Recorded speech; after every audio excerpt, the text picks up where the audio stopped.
उस रात मेरा नौकर मेरे कमरे में आया और बोला, मेम साहब खाना लगा दिया है, खाना खा लो। मैंने कहा मुझे अभी भूख नहीं है। मेरे नौकर का नाम राजू है। मैंने कहा राजू तुम मेरा एक काम कर सकते हो। राजू ने कहा बताइए मेम साहब क्या काम था। मैंने कहा आज मेरी तबीयत थोड़ी ठीक नहीं लग रही है और मेरा बदन बुरी तरह से दर्द कर रहा है। थोड़ा तेल गरम करके ले आओ और मेरे हाथ पैर की मालिश कर दो। राजू ने कहा मैं अभी तेल गरम करके लाता हूँ और वह थोड़ी देर में तेल गरम करके ले आया और राजू बोला, बोलिए मेम साहब कहाँ करना है। मैंने उस समय अपना गाउन पहन रखा था। मैं बिस्तर पर लेट गई और अपना गाउन ऊपर करके कहा, राजू तुम मेरे पैरों की मालिश कर दो। राजू ने कहा ठीक है मेम साहब और मेरे पैरों की मालिश करने लगा। मैंने जानबूझकर अपना गाउन ऊपर कर दिया ताकि मैं राजू को अपना करिश्मा दिखा सकूं। मैंने देखा कि राजू मेरी पिंडलियों को घूर रहा था। राजू अब पहले से तेज मालिश करने लगा। फिर मैंने कहा राजू तुम मेरी पीठ की भी मालिश कर दो, बहुत दर्द हो रहा है। राजू थोड़ा हिचकिचा रहा था और राजू ने कहा क्या कह रही हो मेम साहब, मैं यह नहीं कर सकता। मैंने कहा तुम्हें डरने की जरूरत नहीं है। मैंने कहा राजू मैंने तुम्हें काम पर रखा है और तुम्हें इस काम का अलग से पैसे दूंगी। राजू को पैसे के लालच में आ गया और मेरी पीठ पर मालिश करने लगा। राजू को मैंने धीरे से देखा तो वह मेरी पीठ को घूर रहा था। राजू का हाथ कांप रहे थे और वह मालिश कर रहा था। मैं पलटकर सीधी हो गई और कहा राजू तुम मेरे पेट की भी मालिश कर दो। राजू शर्म के कारण अपनी गर्दन झुकाए बैठा था। राजू ने मना कर दिया, कहा मेम साहब मैं नहीं कर सकता। राजू थोड़ा शर्मीला था और वह चाहता था कि मैं पहल करूं। मैंने उसके हाथ पकड़े और नमस्कार दोस्तों, मेरा नाम अंजलि है और मेरी उम्र 28 साल है। मेरी शादी को 4 साल हो गए हैं। मेरी पति एक अच्छे बिजनेसमैन है। मुझे जीवन में हर सुख सुविधा मिली लेकिन मुझे वह सब नहीं मिला जो हर औरत को चाहिए, और वह था पति का प्यार। मेरे जीवन में सब कुछ होते हुए भी मुझे बहुत कुछ कमी महसूस हो रही थी। मेरे पति के बिजनेस के कारण मुझे अपने पति का प्यार नहीं मिल पाता था। मेरे घर पर काम करने के लिए एक नौकर है जिसका नाम राजू है और वह शादीशुदा है, लेकिन उसकी पत्नी गांव में ही रहती है, जिसके कारण राजू को भी अपनी पत्नी का प्यार नहीं मिल पाता है। राजू के हालात भी कुछ मेरी तरह ही है। मेरे पति 6 महीने से घर पर आए तो वह पूरा दिन अपने काम के कारण मोबाइल पर ही लगे रहे। मेरे पति ने एक दिन कहा कि उन्हें किसी काम से 2 महीने के लिए बाहर जाना पड़ेगा। तो उस रात मैं बहुत रोई और सोचने लगी भला यह कैसा रिश्ता है। मैं अपने पति के प्यार के लिए तड़पती रह गई। मेरे पति क्या हमेशा का हो गया था, उनके पास मेरे लिए बिल्कुल भी टाइम नहीं था। इस बात से परेशान होकर मैंने नशा करना शुरू कर दिया। अब एक दिन मेरी तबीयत बिगड़ गई और राजू ने मुझे हॉस्पिटल में एडमिट करवाया। जब मेरी तबीयत ठीक हो गई तो राजू मुझे घर ले आया। मैंने राजू से कहा कि तुम मेरे नौकर होते हुए भी मेरी इतनी देखभाल करते हैं। राजू ने कहा मैं आपका नौकर हूँ और आप मेरी मालकिन हो, यह सब करना मेरा फर्ज है। मैं एक गरीब इंसान हूँ और पैसे के लिए मुझे यह सब करना पड़ता है। मुझे अपने बीबी और बच्चों से दूर रहना पड़ता है, लेकिन आपके पास तो सब कुछ होते हुए भी आपको अपने पति से दूर रहना पड़ता है। राजू ने कहा मेम साहब मैंने कुछ ज्यादा ही बोल दिया। राजू ने कहा है मेम साहब मैं अपनी शादी के बाद बहुत कम समय तक ही अपनी पत्नी के साथ रह पाया, लेकिन पैसे कमाना भी तो जरूरी है, जिसके कारण मुझे उनसे दूर होना पड़ा। मैंने राजू को कुछ पैसे दिए और कहा राजू तुम कुछ दिन अपने घर चले जाओ। राजू ने कहा नहीं मेम साहब हम पैसे यहीं से भेज देंगे। आपकी तबीयत खराब है और मालिक भी घर पर नहीं है, मैं यहीं रहकर आपकी देखभाल करूंगा। राजू की बातें सीधा मेरी दिल पर लग गई और मैंने सोचा एक यह गरीब होते हुए भी अपनी पत्नी से कितना प्यार करता है, और एक मेरे पति है जिन्हें मेरी याद तक नहीं आती। कितना तड़पता होगा अपनी पत्नी के बिना। यहाँ पर मैं राजू की हालात समझ सकती थी, क्योंकि मैं भी तो उसकी तरह अपने पति के प्यार के लिए कितना तड़पती हूँ। फिर मेरे दिमाग में एक ख्याल आया, क्यों ना हम दोनों अपनी तड़प को दूर कर सकते हैं। उस दिन के बाद राजू के प्रति मेरा विचार बदल गया। एक दिन राजू को काम कर रहा था तो मैंने राजू की मांसल भुजा और सुडौल शरीर देखा तो मुझे कुछ कुछ होने लगा।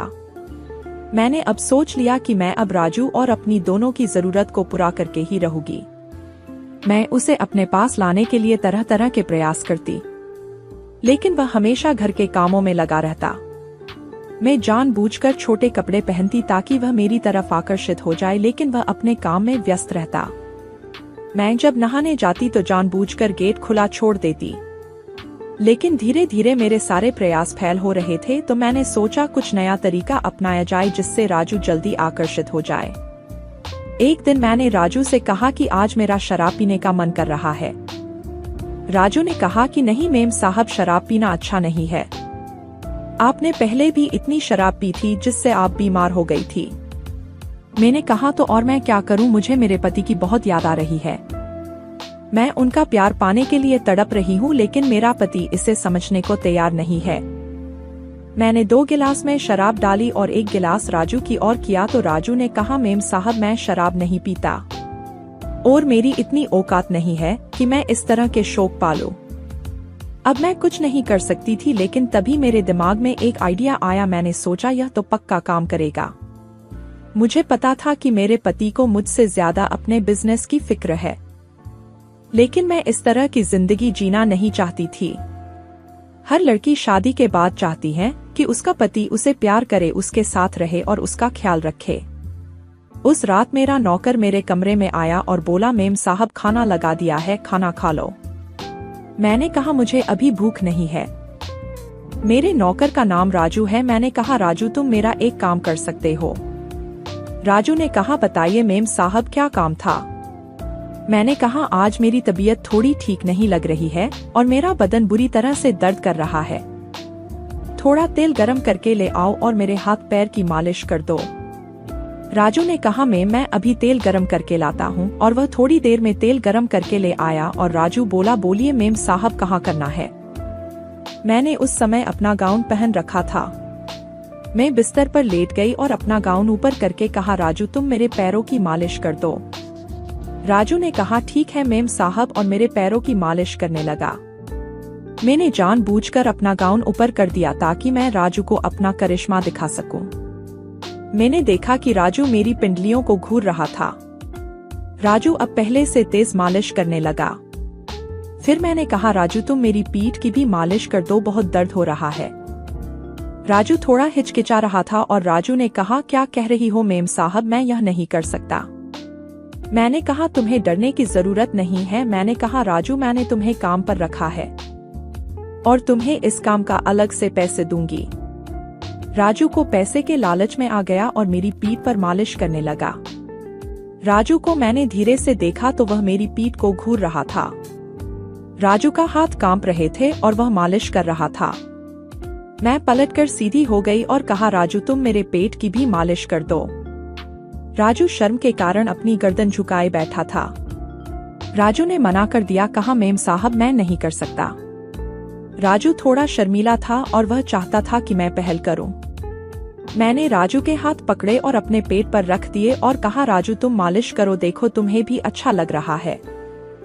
राजू कांपता रहा था और बोला मेम साहब, अगर मालिक को पता लग गया तो मेरी नौकरी चली जाएगी। मैं अपनी पत्नी और बच्चों के खर्चे के पैसे कहां से दे पाऊंगा। मैं एक गरीब नौकर हूं मेम साहब। साहब ने निकाल दिया तो मैं कहां जाऊंगा। मैंने कहा राजू, तुम उसकी फिक्र मत करो, मैं जैसा कहती हूँ वैसा करो। वैसे भी तुम्हारे मालिक यहाँ पर है नहीं और अभी 2 महीने के लिए बाहर है, और हम दोनों के अलावा इस घर में है ही कौन जो तुम्हारे मालिक को बताएगा।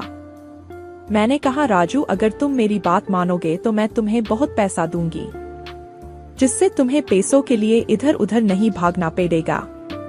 तुम तो मेरी इच्छा पूरी कर दो, बाकी तुम मुझ पर छोड़ दो। तुम अपनी पत्नी और बच्चों की टेंशन मत लो, मैं तुम्हारे साथ हूँ, मैं सब कुछ ठीक कर दूंगी। मैं तुम्हारे परिवार का पूरा खर्चा उठाने के लिए तैयार हूँ। मुझे पता था कि राजू अब खुद पर काबू नहीं रख पा रहा था। राजू ने जानबूझकर खुद को रोक रखा था। मैं जानती थी कि राजू अपनी पत्नी का प्यार पाने के लिए बेताब है। मैंने राजू से कहा, मुझे पता है तुम अपनी पत्नी का प्यार पाने के लिए बेचैन हो, और मैं अपने पति का प्यार पाने के लिए बेचैन हूँ। क्यों न हम दोनों एक दूसरे को प्यार दें, जिसके लिए हम दोनों तड़प रहे हैं।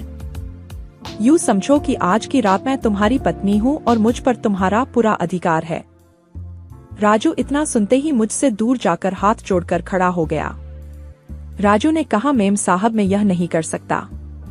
मैं अपनी पत्नी से बहुत प्यार करता हूँ और मैं उसके साथ बेवफाई नहीं कर सकता, ना ही अपने मालिक के साथ गद्दारी कर सकते हैं। माना कि हम गरीब जरूर है पर मेहनत की खाते हैं। मुझे पता है मालिक महीनों तक बाहर रहते हैं, लेकिन इसका यह मतलब नहीं है कि आप मालिक के साथ बेवफाई करो। आप मालिक से एक बार बात करके तो देखो, शायद वह आपको समझ सकें। जब मैं अपनी पत्नी की यादों के सहारे जी सकता हूँ तो आप क्यों नहीं जी सकती? अगर आपके पति बाहर रहते हैं तो किस लिए रहते हैं? आपके लिए ही तो करते हैं। विश्वास नाम भी कोई चीज होती है। राजू की बातें सुनकर मेरा सर शर्म से झुक गया। राजू सही तो कह रहा था, मुझे अपने आप पर बहुत शर्मिंदगी महसूस हुई।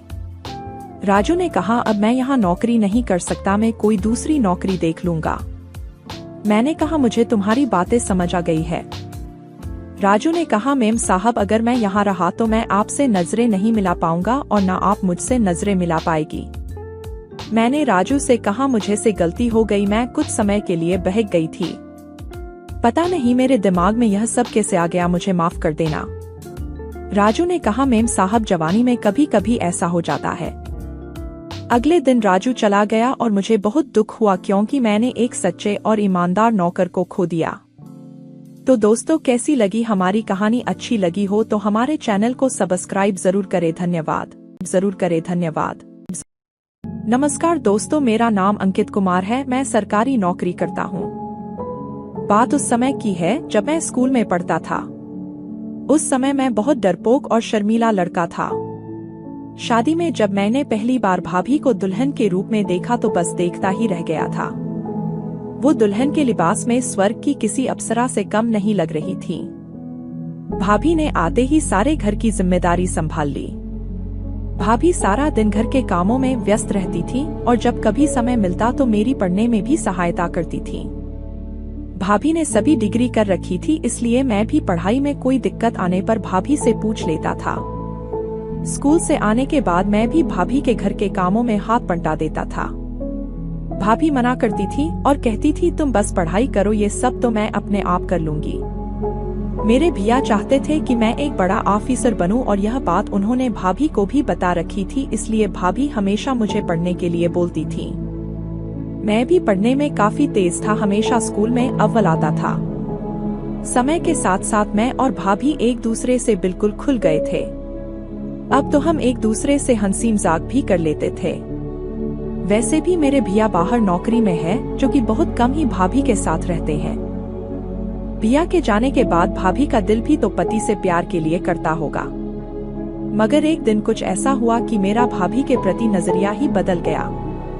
उस दिन मैं और भाभी ऐसे ही बातें कर रहे थे और बीच बीच में एक दूसरे से मजाक भी कर रहे थे कि तभी भाभी ने मेरी बगल में गुदगुदी कर दी और हंसने लगी। मैं भी भाभी को दोनों हाथों से उनकी कमर में गुदगुदी करने लगा। भाभी हंस कर दोहरी हो गई और उन्होंने अपने दोनों घुटने मोड़ लिए। भाभी हंसते हुए कहने लगी, तुम बहुत शरारती हो गए हो, और वे उठकर कमरे से बाहर चली गईं। कुछ देर बाद भाभी खाने की प्लेट लेकर कमरे में आई और मुस्कुराते हुए कहा, चलो खाना खा लो। उन्होंने खाने की प्लेट को बिस्तर पर रख दी और मेरे पास ही बैठ गई। मैं चुपचाप उठकर खाना खाने लगा। शायद भाभी को भी मेरी हालत का एहसास हो गया था, इसलिए भाभी ने हंसते हुए कहा, कुछ चाहिए तो आवाज दे देना, मैं रसोई में जा रही हूँ। अब मैं भाभी को पति के प्यार की कमी दूर करने की कोशिश करने लगा। अब मैं भाभी के अधिक से अधिक पास रहने की कोशिश करता रहता। इसका एहसास शायद भाभी को भी हो गया था, मगर भाभी कुछ नहीं कहती थी। हमारे घर में 2 ही कमरे हैं, जिसमें से एक कमरे में मम्मी पापा रहते हैं और दूसरे कमरा भाभी का है। मैंने ड्राइंग रूम में ही अपना बिस्तर लगा रखा है और वहीं पढ़ाई करता हूँ। एक बार रात को पढ़ते समय एक प्रश्न मुझसे हल नहीं हो रहा था, इसलिए पूछने के लिए मैं भाभी के पास चला गया और भाभी के कमरे का दरवाजा बजाकर उनको बताया, मगर भाभी ने दरवाजा नहीं खोला और कहा, अभी मैं सो रही हूँ, कल बता दूंगी। मैं वापस आकर फिर से अपनी पढ़ाई करने लगा। मगर कुछ देर बाद भाभी ने पता नहीं क्या सोचकर दरवाजा खोल दिया और कमरे से ही आवाज देकर मुझे बुला लिया। मैं कमरे में गया तो देखा कि भाभी ने एक गाउन पहना हुआ था। भाभी ने मुस्कुराते हुए कहा, बोलो क्या पूछना है। मेरी आवाज नहीं निकल रही थी, इसलिए मैंने हाथ के इशारे से किताब में वो प्रश्न बता दिया और भाभी मुझे बिस्तर पर बिठाकर समझाने लगी। मगर मेरा ध्यान पढ़ने में नहीं था, मैं तो बस भाभी को ही देखे जा रहा था। कुछ देर में ही भाभी ने वो सवाल हल कर दिया और कहा, समझ आ गया। मैंने झूठ मूठ में ही हाँ कह दिया, जबकि मैंने तो ठीक से किताब की तरफ भी नहीं देखा था। भाभी ने कहा, तो फिर चलो अब मुझे सोना है। भाभी के कमरे से आने को मेरा दिल तो नहीं हो रहा था, मगर फिर भी मैं वहां से आ गया और भाभी ने फिर से दरवाजा बंद कर लिया। तभी मैंने फिर से भाभी के कमरे का दरवाजा बजा दिया। भाभी ने दरवाजा खोलकर मुस्कुराते हुए पूछा, अब क्या हुआ। मैंने कहा, भाभी एक बार फिर से बता दो, मुझसे नहीं हो रहा है।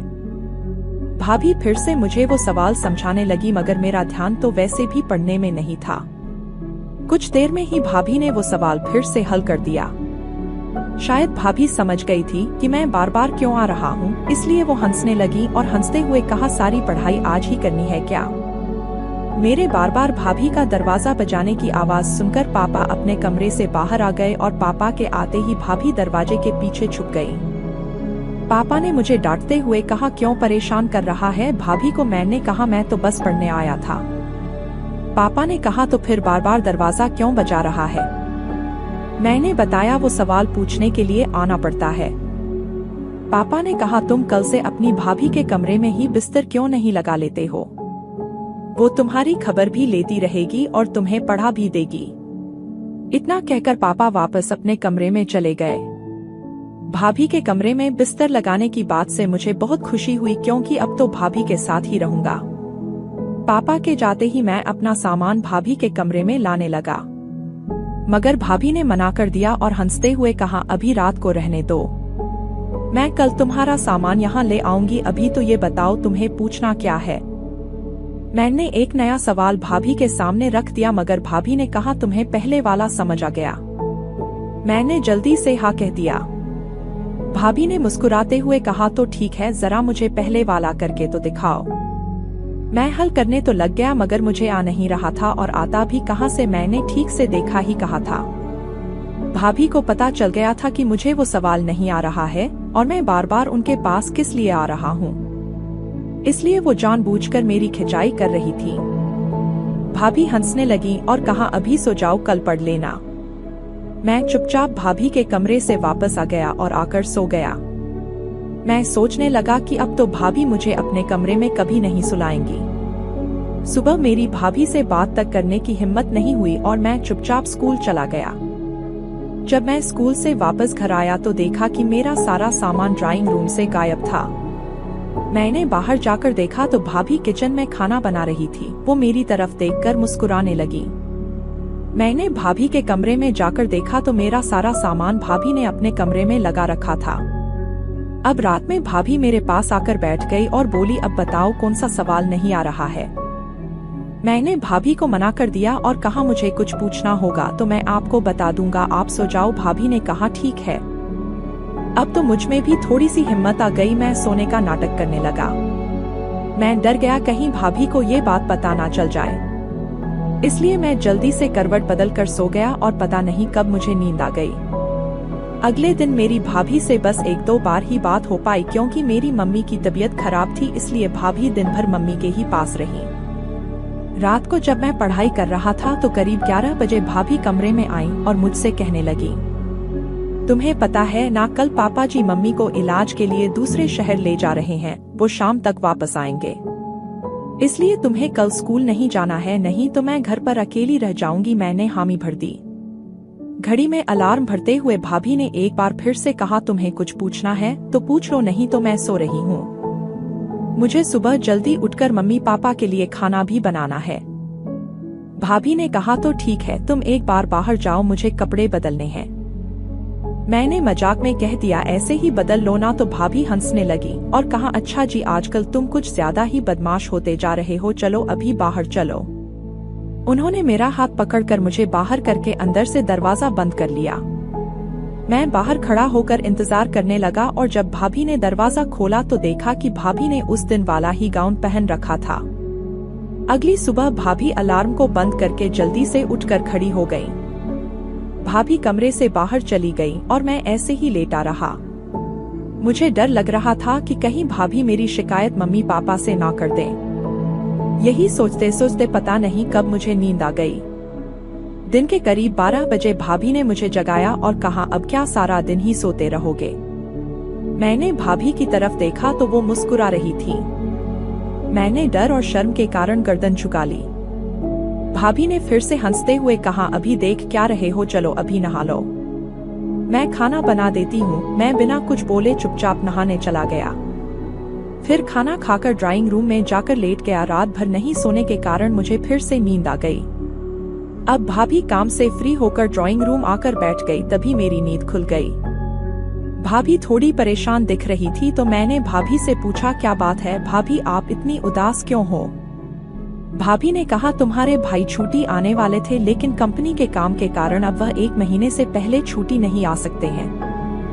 मैंने भाभी को कहा कि कोई बात नहीं है भाभी, आप उदास मत होना, मैं आपकी सारी परेशानी दूर कर दूंगा। भाभी ने कहा, मुझे पति के प्यार की, उनके साथ की जरूरत है। मैंने भाभी का हाथ पकड़कर कहा, भाभी एक बात बोलूं, आप बुरा मत मानना, अगर आप चाहो तो मैं भाई के प्यार को आपको दे सकता हूँ। भाभी ने यह सुनते ही कहा, तुम यह क्या कह रहे हो? मैं तुम्हारी भाभी हूँ और तुम ऐसा कैसे सोच सकते हो? भाभी ने कहा, तुम एक बहुत ही अच्छे लड़के हो, तुम्हारे भाई तुम्हें एक बड़ा ऑफिसर बनाना चाहते हैं। तुम हो कि पता नहीं कौन सी खिचड़ी पका रहे हो। भाभी बोली, माना तुम्हारे भाई मुझसे दूर रहते हैं लेकिन मैं उनके साथ कैसे धोखा कर सकती हूँ? भाभी की बातें सुनकर मुझे अपनी सोच पर बहुत ही बुरा लगा। मैंने भाभी से कहा, भाभी मुझे माफ कर दीजिए, मैं अपने दोस्तों की बातों में आ गया था। भाभी ने कहा, कोई बात नहीं, तुम्हारी उम्र ही ऐसी है जिसमें बहक जाते हैं, आगे से कभी ऐसी गलती मत करना। मैं भाभी से नजरें नहीं मिला सका और चुपचाप भाभी के कमरे में गया और अपना सारा सामान वापस हॉल में लगा लिया। अब मैं अपनी भाभी से नजरें नहीं मिला सकता था।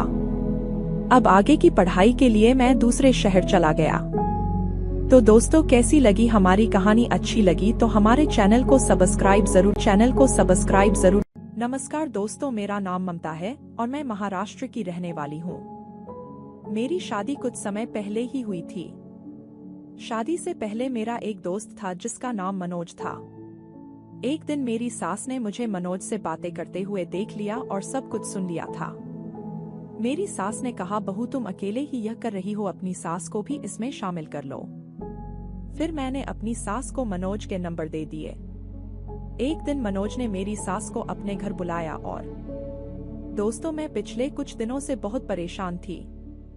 शादी को अभी 1 महीना भी पूरा नहीं हुआ था, फिर भी मुझे देखकर ऐसा लगता था कि मेरे चेहरे पर कोई खुशी नहीं है। इस बात को लेकर मेरे पति नरेंद्र और सास उर्मिला कई बार पूछ चुके थे। मेरी सास ने कहा, ममता बेटी क्या बात है? मैं देख रही हूँ जब से तुम शादी होकर इस घर में आई हो तुम बहुत परेशान रहती हो। क्या तुम्हें यहाँ ससुराल में कोई परेशानी है बहू? मैंने कहा, नहीं मम्मी जी, ऐसी कोई बात नहीं है, बल्कि मैं तो खुद कहना चाहती थी कि आप सब मेरा इतना ख्याल रखते हो, मुझे मम्मी के घर की याद ही नहीं आती। बस ऐसे ही थोड़ी थकान रहती है, हो सकता है शादी की भागदौड़ में ऐसा हो गया हो। नरेंद्र ने कहा, मम्मी मैं कितनी बार तो ममता को कहता हूँ कि कुछ खाया पिया करे। तभी मेरा मोबाइल फोन बजने लगा। मैंने अपनी सास से कहा, मैं अभी आती हूँ। मैं दौड़कर कमरे में गई और फोन को देखा तो मुझे गुस्सा आ गया। मैंने फोन उठाया और कहा, मनोज मैंने तुम्हें कितनी बार कहा है मुझे ऐसे टाइम पे फोन मत मिलाया करो। मैं शादीशुदा हूँ, अगर किसी ने तुम्हारा मोबाइल देखा तो मेरी सामत आ जाएगी। मनोज ने कहा, क्या करूं, तुम्हारी आवाज सुनने को दिल तरस रहा था, बस इसलिए फोन कर लिया। उसने कहा, अच्छा ये बताओ मिलने कब आ रही हो? 1 महीना होने वाला है तुमसे मिले हुए। मैंने कहा, मैं तुमसे मिलने नहीं आ सकती, मेरा आना मुश्किल है। मनोज बोला, देखो मुझे मना करके तुम गलती कर रही हो, तुम जानती हो ना मैं क्या कर सकता हूँ। मैंने कहा, मनोज तुम ऐसा क्यों कर रहे हो? तुम्हें अपना दोस्त बनाना मेरी जिंदगी की सबसे बड़ी भूल थी। तुम मेरी प्रॉब्लम्स ही समझ नहीं रहे हो और तुम इतना गिर जाओगे ये मैंने कभी नहीं सोचा था। तुम तो कहते थे कि तुम मुझे बहुत प्यार करते हो। क्या प्यार करने वाले इस तरह से ब्लैकमेल करते हैं? मनोज ने कहा, देखो मेरे पास तुम्हारी ये फालतू बातें सुनने का टाइम नहीं है। या तो तुम मुझसे मिलने आओ या फिर मैं तुम्हारे बारे में। मजबूरन मुझे उसकी बात माननी पड़ी और मैंने कहा ठीक है, मैं मौका देखकर तुमसे मिलने जल्दी आऊंगी, पर प्लीज मैं तुम्हें खुद कॉल करूंगी, तुम मेरे नंबर पर फोन मत करना। आशीष और माँ पापा जी मेरे आसपास ही रहते हैं। मेरी आंखों में आंसू आ गए थे। तभी मेरी सास उर्मिला कमरे में आ गई और बोली, क्या बात है बेटा, कौन था ये लड़का जो तुम्हें डरा रहा था? मैंने सब सुन लिया है, मुझे सच सच बताओ, कुछ भी छुपाने की जरूरत नहीं है। मैंने कहा, मम्मी जी मुझे माफ कर दीजिए, मैं बहुत परेशान हूँ, आप मुझे जो सजा देना चाहती हैं वो दे दीजिए, पर मेरी कोई गलती नहीं है। मनोज मेरा अतीत है। शादी से पहले मनोज और मैं एक दूसरे से प्यार करते थे, पर अब जब शादी के बाद मेरा उससे कोई रिश्ता नहीं है तो वो मुझे फोन करके परेशान कर रहा है। मैंने मनोज के बारे में अपनी सास को सारी सच्चाई बता दी। वो एक नंबर का बदमाश आदमी था, इसलिए मैंने मनोज का साथ छोड़ दिया और अपने पापा को नरेंद्र के लिए हाँ कह दी। पर अब शादी के बाद मनोज मुझे परेशान कर रहा है, जिस वजह से मैं बहुत उदास रहती हूँ। मेरी सास को सारी सच्चाई का पता चल चुका था।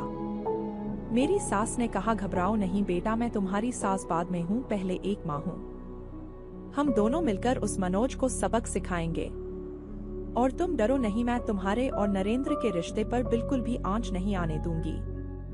मैंने कहा, पर मम्मी जी मनोज बहुत चालाक लड़का है। मेरी सास बोली, उसकी चालाकी निकालनी मुझे आती है। मैंने ऐसे बहुत से लड़कों को कॉलेज टाइम में ठीक किया है, पर हमें नरेंद्र और तुम्हारे पापा जी से ये बात छुपानी होगी। बस तुम देखती जाओ कि मैं क्या करती हूँ, मुझे मनोज का नंबर दो। मैंने अपनी सास को मनोज का नंबर दे दिया। मेरी सास ने फोन मिलाया और कहा, अगर मैंने सही नंबर मिलाया है तो क्या आप मनोज बोल रहे हैं? मनोज ने कहा, हाँ नंबर तो आपने बिल्कुल सही मिलाया है, मैं मनोज बोल रहा हूँ, पर आप कौन? मेरी सास बोली, मेरा नाम मधु है, मैंने सोशल मीडिया पर आपको देखा था, वहाँ प्रोफाइल पर आपने अपना कॉन्टैक्ट नंबर भी डाला हुआ था। सच कहूँ तो मैं तो आपकी पिक देखते ही आपको दिल दे बैठी थी। आपको फोन किए बिना मैं रह नहीं पाई। आपको मेरी बातों का बुरा तो नहीं लगा? मनोज बोला, नहीं नहीं, मुझे आपकी बातों का बुरा नहीं लगा। मेरी सास ने फिर कहा, मैनेजर अंकल मैंने आपको कहा तो है, आप 20 लाख का चेक काट लीजिए, मैं साइन कर दूंगी। बाकी पापा ऑस्ट्रेलिया से आएंगे तब आप उनसे बात कर लीजिएगा। अभी मैं फोन पर बिजी हूँ, आप थोड़ी देर बाद आना। मनोज से इस तरह झूठी बातें करते मेरी सास ने मुझे आंख मारी तो मुझे सब कुछ समझ में आ गया। मेरी सास एक पैसे वाली लड़की बनकर मनोज से बातें कर रही थी। मेरी सास यानी मधु से बात करने के चक्कर में मनोज ने अब मुझे फोन करना बंद कर दिया। इससे मुझे थोड़ी तसल्ली हो गई। एक दिन मनोज ने मेरी सास से कहा, हम कब तक फोन पर बातें करते रहेंगे, एक बार तो मिलने आ जाओ। अब तो मैं तुम्हारा दोस्त बन चुका हूँ, मैं तुम्हें देखना चाहता हूँ। मेरी सास ने कहा, मैं भी तुमसे मिलने के लिए बहुत तड़प रही हूँ, पर क्या करूँ, पापा भी ऑस्ट्रेलिया से आए नहीं हैं। यहाँ ऑफिस में बहुत काम है, करोड़ों की डील फाइनल करनी है। अच्छा ठीक है, मैं तुमसे कल शाम 6 बजे मिलती हूँ। एक काम करती हूँ, मैं तुम्हारे घर आ जाऊंगी, वो ठीक रहेगा? मनोज ने कहा, हाँ बिल्कुल, मैं तुम्हें अभी अपने घर का एड्रेस भेजता हूँ। मैं तुम्हारा बेसब्री से इंतजार करूंगा। मनोज पूरी तरह से जाल में फंस चुका था। अपनी सास की ऐसी एक्टिंग देखकर मैं भी हैरान थी। मेरी सास ने कहा, ममता बेटा, अब एक आखिरी दाव और खेलना है। कल तुम ठीक 5 बजे मनोज के घर पहुंच जाना और उसके बाद मैं तुम्हें सब समझा दूंगी कि तुम्हें क्या करना है। मैंने कहा, मम्मी जी आज के जमाने में कौन सी सास बहू की ऐसे मदद करती है? आप मेरे लिए जो कर रही हो ये कोई भी नहीं करता। मेरी सास ने कहा, ममता बेटा, मैं जानती हूँ कि तुम गलत नहीं हो, इसलिए मैं तुम्हारी मदद कर रही हूँ। मैं नहीं चाहती कि मनोज के कारण तुम्हारी बदनामी हो। तुम मेरी बेटी हो और बेटी के लिए माँ नहीं करेगी तो और कौन करेगा। मेरी आंखों में आंसू आ गए और मैं अपनी सास के गले लग गई। अगले दिन मैं 5 बजे मनोज के घर पहुंच गई। मनोज मेरी सास यानी मधु के आने का इंतजार कर रहा था। मनोज ने कहा, ममता आज मेरी एक फ्रेंड आने वाली है। मैं नहीं चाहता कि वो तुम्हें यहाँ देखे, प्लीज तुम यहाँ से चली जाओ। मैंने मनोज से कहा, तुम ही तो मुझे कहते थे मिल लो, आ जाओ, उदास हो रहा हूँ। अब मैं आ गई हूँ तो मुझे जाने के लिए कह रहे हो। ऐसे थोड़ी होता है, अब मैं आई हूँ तो आराम से बैठूंगी। मैं भी तो देखूं तुम्हारी नई दोस्त कौन है। मनोज ने कहा, साफ साफ बोलो तुम्हें क्या चाहिए और यहाँ से चली जाओ। मैंने कहा, तुम मेरी सारी फोटो और वीडियो अपने फोन से डिलीट कर दो, मैं यहाँ से चली जाऊंगी। मनोज बोला, ठीक है मैं सब कुछ डिलीट कर रहा हूँ, फिर तुम एक सेकंड भी यहाँ नहीं रुकोगी। मनोज ने सब कुछ डिलीट कर दिया और कहा, अब यहाँ से जाओ। मैंने कहा, हाँ जा रही हूँ, परेशान मत हो। मैंने चैन की सांस ली और वहाँ से घर आ गई। उधर मनोज परेशान हो रहा था और वो बार बार मेरी सास के नंबर पर फोन करता है, पर मेरी सास पहले ही अपना फोन स्विच ऑफ कर चुकी थी। अगले दिन मेरी सास अपने मोबाइल का नंबर बंद कर देती है और एक नया नंबर ले लेती है। मनोज को पता ही नहीं चला कि मेरी सास ही मधु थी। वो तो मधु को फोन मिलाने की कोशिश कर रहा था, पर उसे क्या पता था कि मधु नाम की कोई लड़की थी ही नहीं। वो अपना सिर पीट रहा था क्योंकि अब तो मेरे भी सारे फोटो डिलीट कर चुका था। अगले दिन मेरे ससुर ने कहा, क्या बात है उर्मिला, आज तुम दोनों सास बहू बड़ी खुश दिखाई दे रही हो। नरेंद्र ने कहा, हाँ पापा मैं भी यही देख रहा हूँ। दोनों इतनी देर से हंस कर बातें कर रही हैं, पर बात क्या है ये नहीं बता रही। मेरी सास बोली, हम सास बहू के बीच की बात है, तुम दोनों आदमी नहीं समझोगे क्यों बहू। मैंने कहा, हाँ मम्मी जी ये तो सच है, ये बात आपके और मेरे बीच की है और इस बात के लिए फिर से एक बार थैंक यू मम्मी जी।